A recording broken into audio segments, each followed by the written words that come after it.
Hi, this is 100 and 100, where we are reviewing 100 VR games in 100 days. Today we are looking at Fisherman's Tale VR.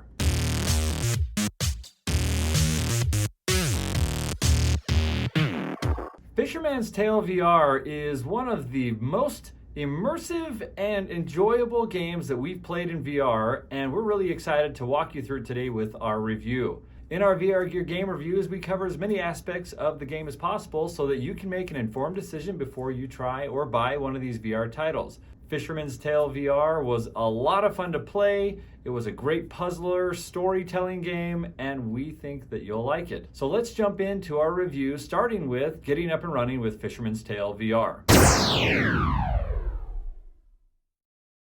You'll be able to find this game on any of the VR stores, including the Steam Store, Oculus Store, as part of a Viveport Infinity subscription, and on PSVR Store. This game is $14.99 to buy, and the download file is 3 gigabytes. You'll be able to download and install this game and automatically jump right in once the installation is complete and get into the story of Fisherman's Tale. In the story, you are the main character. It's not clear if you're a puppet or if you're actually a fisherman whose job is to man a lighthouse. Whatever it is that you are, the game is definitely a puzzler that you'll need to solve by finding clues and feeding fish and breaking down doors. This game is a storytelling puzzler game, and you're definitely going to have fun solving the puzzles in this game. They aren't terribly difficult, but they are going to make you think. One of the most interesting things about this game is the twist in gameplay. As the runner of a lighthouse, you have a lighthouse model that is sitting on a table inside of the lighthouse. As you peer down into the model, you're able to see yourself peering down into another model, peering down into another model. If you look up, you see yourself above you, larger, looking up. You are essentially stuck in a Russian nesting doll scenario where you need to find your way to the top lighthouse to get out. And your job is to collect clues, solve small puzzles on your way to get out. But the twist in this game makes it so immersive, and the unique gameplay really made this game one to share with friends and come back to over and over again. Player perspective in this game is from the first person and the third person and the second person, and you're interacting with yourself and you're helping yourself by handing objects to the larger you and handing objects to the smaller you because of the nature of the nesting doll type gameplay. This game is lots of fun. You're able to see your hands when you're looking down at your body, and you're able to see your entire upper body, including your face and your beard and your fisherman's parka if you look into the mirror. You're also able to see all of yourself if you look down into the lighthouse model that is nested within the lighthouse that you're inside of.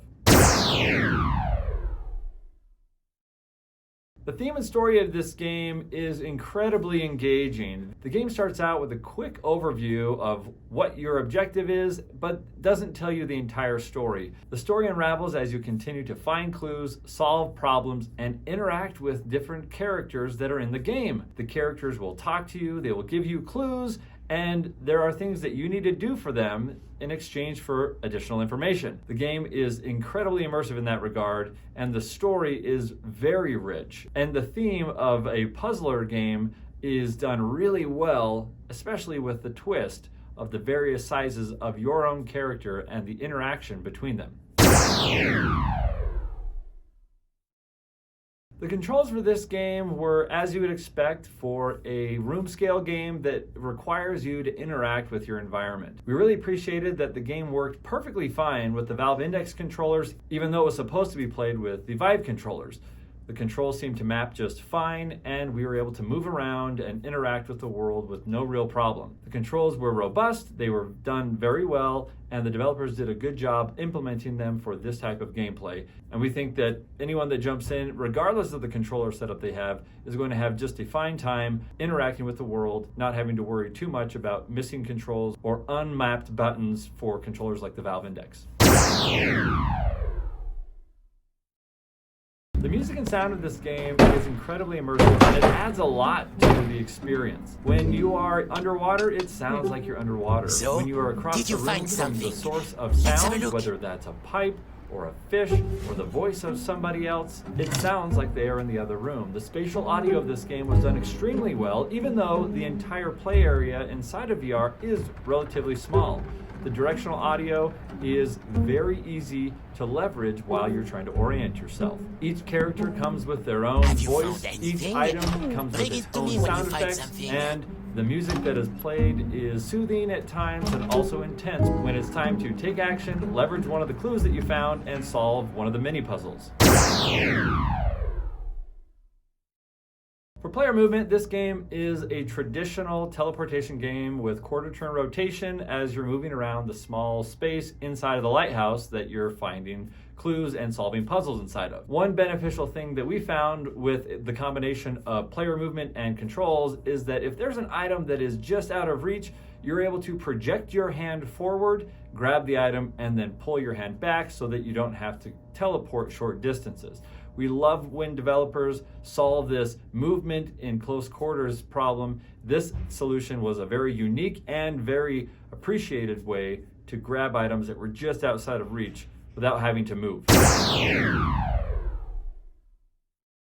For motion sickness, this game is right on par with other games that leverage the teleportation movement mechanisms. If you are brand new to VR, it may be disorienting at times, but if you have been doing VR for a while, this movement method is going to be familiar and you'll be less likely to get motion sick while playing this game.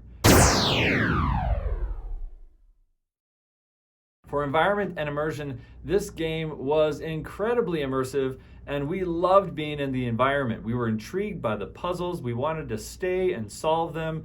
There wasn't a level of intensity that made you feel like you were getting exhausted. Some games do actually make you feel exhausted when you spend a long time in them, even though they're enjoyable. This game wasn't like that. It was a leisurely pace, but there was some urgency still as you solved the puzzles. Being in the environment in this game was very comfortable, it was very enjoyable, and we just wanted to solve the next puzzle as we were making our way through the different phases. As a result, we felt incredibly immersed. That, in conjunction with the great audio and the very interactive environment that you were in, made for one of the most immersive environments that we've played to date.